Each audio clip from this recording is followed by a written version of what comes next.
When it comes to making a change or taking a chance, doing something different, going after a big goal that maybe you've been procrastinating on because it is so big, it's overwhelming, it's not going to be easy, and the path will never be smooth, and it certainly won't be linear. So I think you have to really connect what it is you want to do with something that's a core value, something that really gives you a deep sense of meaning and purpose, so that you, one, will have the courage to get out of your comfort zone and get into action, and two, that you'll be resilient, that when things don't go to plan, you'll be able to deal with it, get up, brush yourself off, learn the lessons and move on. And so I think, one, get the clarity, what is it exactly you'd like to do? And two, then be really clear about why it's so important. It's hard when you feel like you're trying to be all things to all people, you're trying to keep everybody happy, you're managing lots of expectations, often they're conflicting ones too. And so one, it is getting that focus. Two, looking at, well, what are the things you can take off your plate or do differently? How can you manage your time more effectively? Scheduling that time in. As women, more so even than men, we are great at forging relationships and establishing connections, but we can be loath to disrupt them. So sometimes one of the things that gets in our way is having to renegotiate commitments or say no to things because we don't want to disappoint people. We want to keep people happy. We want to take care of people.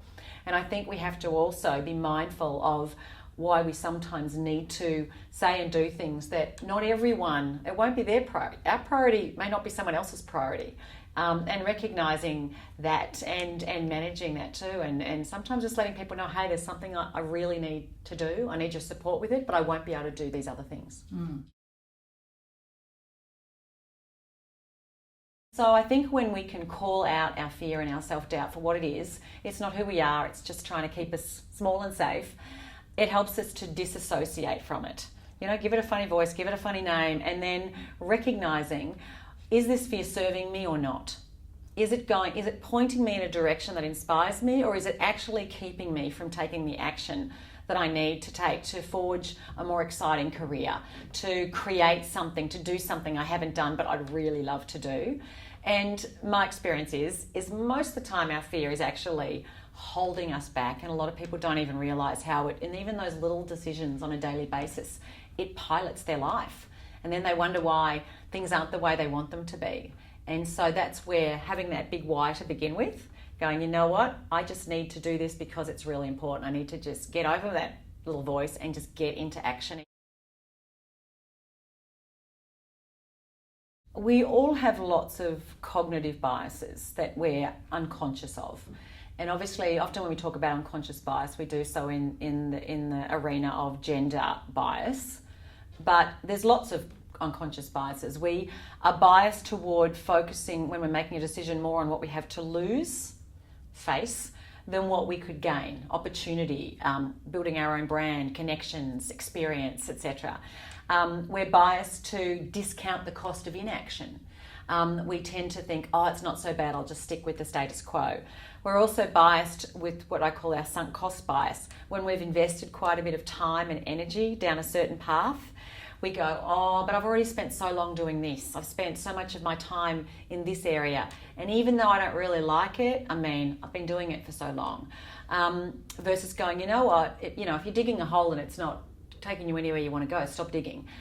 So there's lots of biases that we have, and I think just being mindful and aware of it, it's very easy to go through our lives not realising how much those biases are really undermining the quality of our decisions and the actions we take and the conversations we engage in. There is absolutely no doubt in my mind that we cannot just be waiting for people to fix things for us. We can't wait for our management in our company. We can't wait for our government and our leaders and our policymakers. We have to take personal responsibility for doing what we can. I mean, it will never happen unless we are all being proactive. Everybody has something of value, unique value to add. It doesn't mean other people can't do similar things than you, but no one has your exact skill set. No one has your exact experience or your personality and your passions, that combination.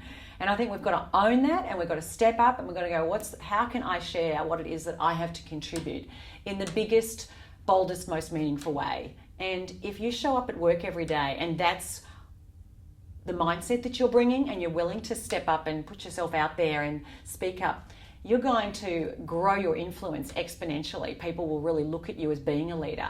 But as women, we have to see ourselves as leaders before others will see us as leaders. And I think leadership always begins with self-leadership.